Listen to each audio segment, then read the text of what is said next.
Well, hello there. Happy Monday, my friends. I hope you had a delightful weekend. I didn't, but my captors did. So it's big news in the tech world and bigger, badder news for the media. But first, let's take a look at Google. It's a search engine, Cat. You can Google it. Thank you.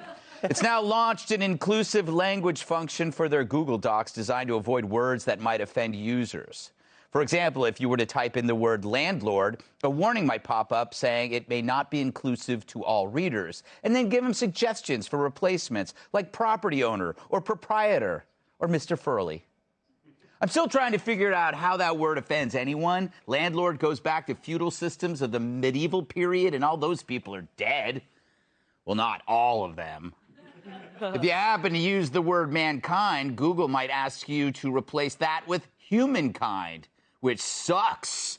I mean, what if it's something historical like JFK's inaugural address? Google actually suggested one should replace for all mankind with for all humankind.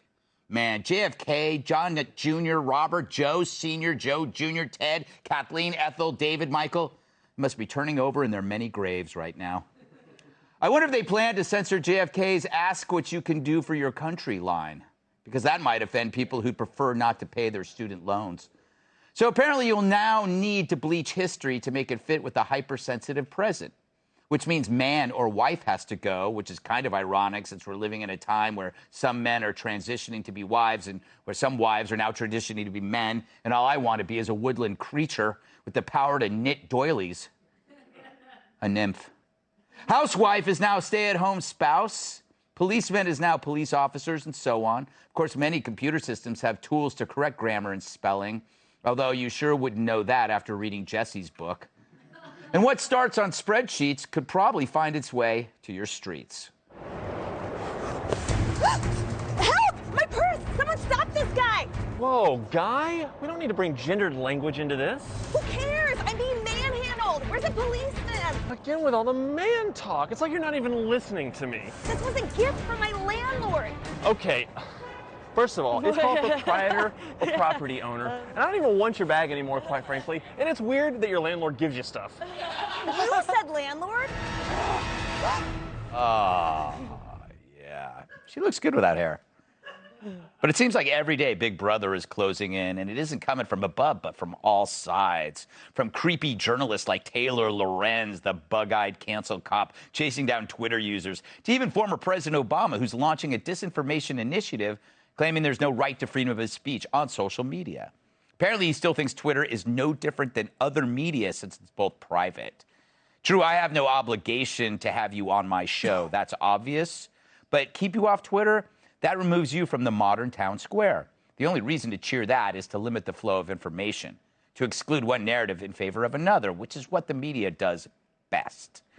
And that's part of the big lie. It's not about being inclusive at all. This society is already softer than a tube sock filled with onion dip. It's about excluding people whose opinions counter yours. If they can control language, they can control thoughts, then they won't have to spend as much time indoctrinating your kids. Besides, who is asking you to change problematic words? It's always one side. And I could bet you it's no impartial source. It's likely someone no one can stand.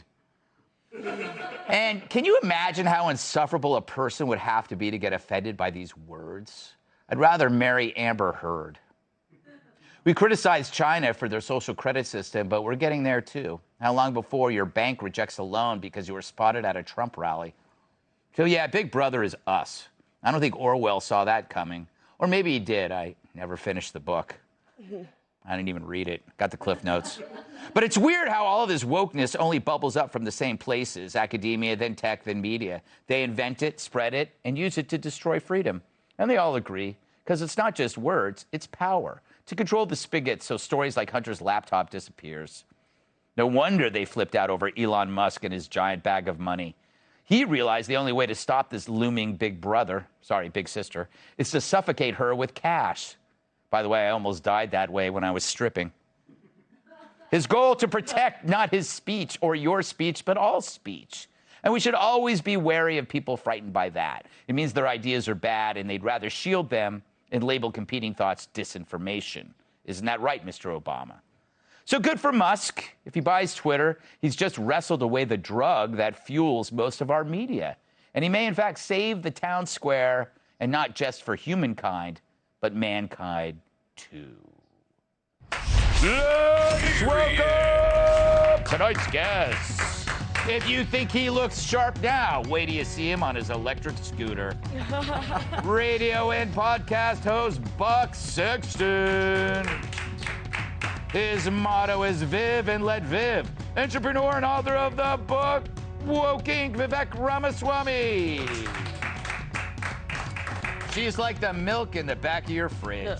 White, cold, and ready to expire. Buck's his contributor, Cat Tiff.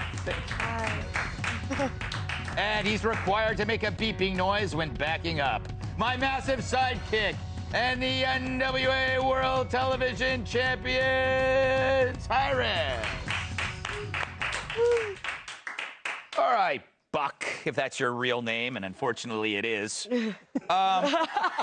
Fair. I've yet to meet a single person up close and personal who demands replacement words. You know what I mean? It seems like it's just some weird thing that is done behind the scenes with like 3 people. Well, it starts in places where the left has total dominance, right? So it starts on college campuses. But if you look at the words that not only we're told to use, but that are new words. You know, when the Disney chief, recently, chief of content, talked about a pansexual child, some of us said, pansexual, explain that. And the They have sex in a kitchen. The Blue Check Brigade was saying, how could you not know what this is? But look at things like undocumented, which people say all the time now instead of illegal alien, which is the federal term for it for a very long time. They have a long history, unfortunately, of getting their way with this because they're maniacal and they control the spigots of information flow, although maybe not as much anymore. Thank you, Elon. Yes, I was going to ask you thoughts on Elon.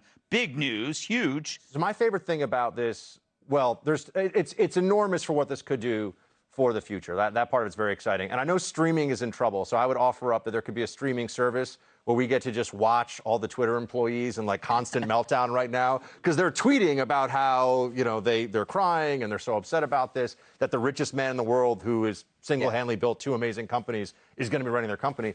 The part of it that I find fascinating is just if we can get access to what has been done for the last 10 years. Yeah, as work in, backwards. If we look back at what was done to help the left dominate conversations over many years on Twitter and shut down things, I think they're as scared of that as they are about what happens going forward. Find out why they suspended certain people. Vivek, do you know Elon Musk? That was I don't. I was just talking to his chief of staff, who used to be a college friend of mine, talking about some ideas, and I'm writing something in a couple of days about this. But I've never met Elon. No. No. All right. Yeah. Well, he's back at my place. We're gonna have drinks later. That's good. Yeah. I obviously this is your industry. This is your place. I mean, it's a confluence of like things from the woke takeover to Elon fighting back. What's your take on all of this? I mean, look, I'm obviously happy to see him take over the company. I actually think the hard work starts now, though, because there are some really hard challenges where Elon, for example, has said that he does not want to see spam and annoying posts on his feed that ruin the user experience. He's right about that. But some of that's constitutionally protected. So what does it actually mean to run a free speech platform? My view is actually these are really hard questions. There's one good answer to it as a principle. Give the power back to the user. You know what? Some people might say that actually my user experience of Twitter was better when I didn't have to see porn or images or name callings or racial epithets. Great. Go back to the old moderation system. Just be able to opt into it. And maybe if you want to see what the world looks like without that, then be able to opt out. But giving choice back to the user, this is what Silicon Valley was built on, Greg, back in the 1990s. They somehow forgot that along the way. Yeah. Just trust people to say that if you want to be able to see it, you're an adult, you can see it yourself. That's what I'd like to see him do. Yeah, the thing is with that problem, though, is that was before things were politicized. Like no one thought, once politics gets infected, it just like takes over and it poisons it, Tyrus, it poisons it. Yeah, I'm poisoned. Yes. What are your thoughts on anything in particular? It's Monday. Well, it is Monday. Is that comes after Sunday. Is that one of the best questions I've ever asked you? Oh, yeah. It was riveting. I almost feel like I should change my name to Cat, because usually it's Cat who's left going, okay. So I'll steal a book out of your page or a page out of your book. What I found particularly interesting today was, since we're talking about Elon and Twitter, was how much the press conference today at the White House was circled around that. And suddenly our always quick-witted president was very concerned about what was going on at private companies. And I thought that was particularly amusing that how Psaki was dropping a lot of ums and ahs about watching this very closely and how much damage has been done by unregulated free speech, et cetera. So I'm wondering if they're going to try to say I did this Psaki right there. I'm wondering if they're going to try to do something, try to step in, or make it very difficult for Elon to make any changes at all. I don't even think that's the big story. I think the big story was Bret Baier saying that. Yes. I heard it. Yeah, you did. Okay. That he wants no. Okay, listen. He did that for one reason. He did that for one reason. And did you not hear at the end before they went off because the 5 doesn't have music either? Yeah. Cat's gonna cry. Yeah, that's what he said. That's what he said. Why? He's trying to divide us. If I go on, you go with me. We go as a team. Yes. Brett, yes, he messaged me afterwards. Yes, I responded. Yes, it's going to be sometime next week. But don't worry, it'll be a Tyrus and Timph podcast special. I'm capable of being hurt, but also being happy for you. Yes. What are your thoughts on today's big news, Kat? I'm actually shocked that it actually happened. What? I'm a nice guy. No, I mean. Oh, sorry. Elon. Sorry. Yeah, because everyone was talking about like it actually could never happen, even though that was obviously what you'd have to do unless you were just really gonna screw over all of your shareholders. But people are talking about like it's the end of the world, and now that it happened, I think it's even a little bit. People are actually a little calmer about it. I haven't seen as much freak out, but You'll see it tonight.